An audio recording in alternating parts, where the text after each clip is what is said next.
Yes, it's true. Length does matter. I'm talking about video, people. Get your heads out of the gutter.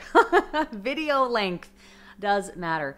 My name is Sheryl Plouffe, and you're watching Personal Brand Breakthrough. Today we're going to talk about video length for specific platforms, specific social platforms, and I'm going to give you my thoughts around how long your videos should be.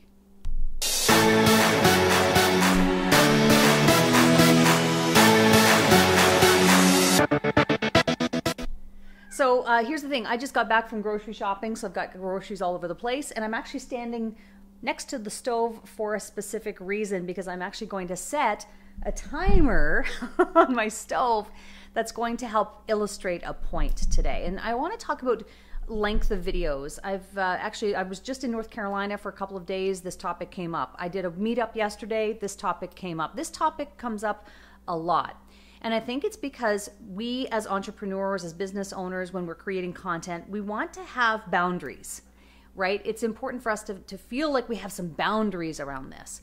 And I think that's why we hang our hat on numbers like this. Now, here's the thing I'm going to say about video length. It depends on the content.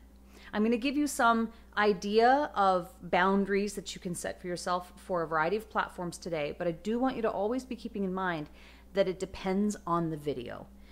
So let me give you an example. If you are doing a video and it's a story, because you know I'm all about context, I'm all about adding value to your videos, and a lot of times how we do that is through story. But let's just say, as an example, you are illustrating a point and you're telling a story to go along with that. But the story is really, it's deep. It's a really emotional story that is tugging on heartstrings. You're finding it difficult to tell the story, but it's really poignant, and it's important for that video to make a point, as an example. Well, that's going to take longer to tell than if it was just a more, it was a story that was easier for you to tell. Now, that doesn't mean that people are necessarily going to drop off and not be as interested in the more emotional story. If anything, one could argue they'd be more interested in an emotional story than otherwise.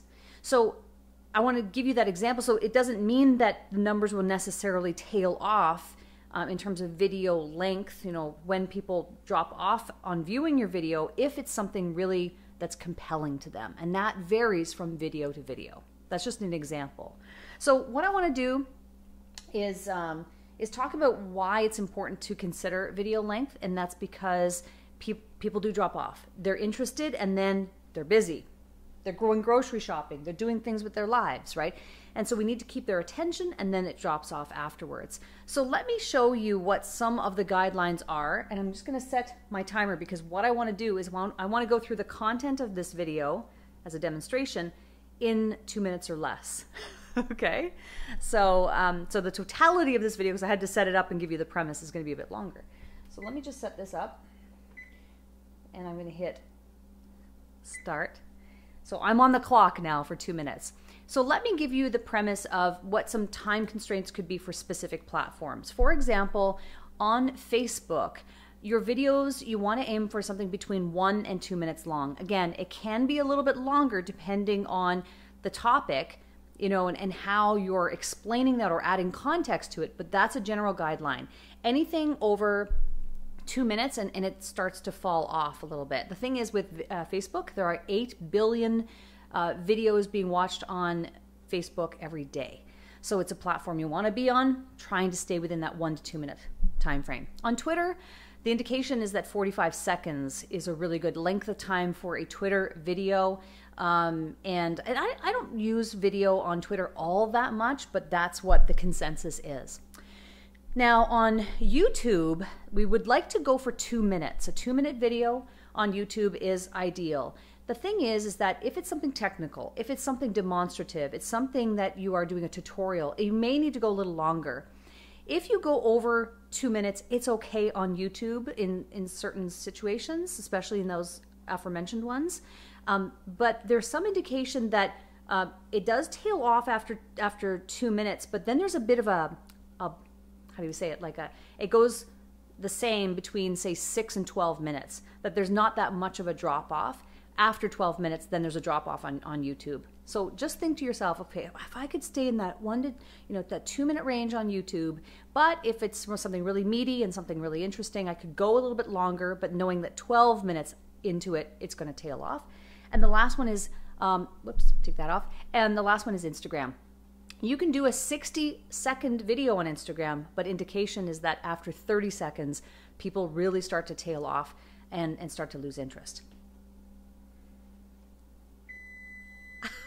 I did it. Okay. So there you go, right? I just delivered all of that content in the 2-minute span. And you can too. But the thing is that you have to keep strategy in mind. It depends on what platforms you're going to be on. It depends on what the topic is for your video. And there are so many, it's different for everyone. It depends what niche you're in. It depends on so many other things. So what I would recommend to you is if you want to know more about how to implement these time constraints in your case, and you want to talk to me, you can just find me at SherylPlouffe.com. There's a contact button there where you can get in touch with me. It's not hard to get in touch with me. Let's be real. It's not hard to get in touch with me. Just send me a message. Just send me a DM. Okay? So DM me or send me an email, what have you. Reach out to me. I'd be happy to give you some guidance on how you can start implementing these boundaries to your videos in your specific situation, and that's really the key. The thing to keep in mind overall before I end the video for today is trying to keep it short. No matter what platform you're on, the challenge is always going to be keeping it short. There you go. I'll keep it short. Have a great rest of your day. I hope you have a good one. If you have any questions, please leave them below. I always check all of the comments and questions here on Facebook or later in the day on YouTube, and I hope that you have a great day. Go out there and make some videos, would you? Okay? Okay, bye.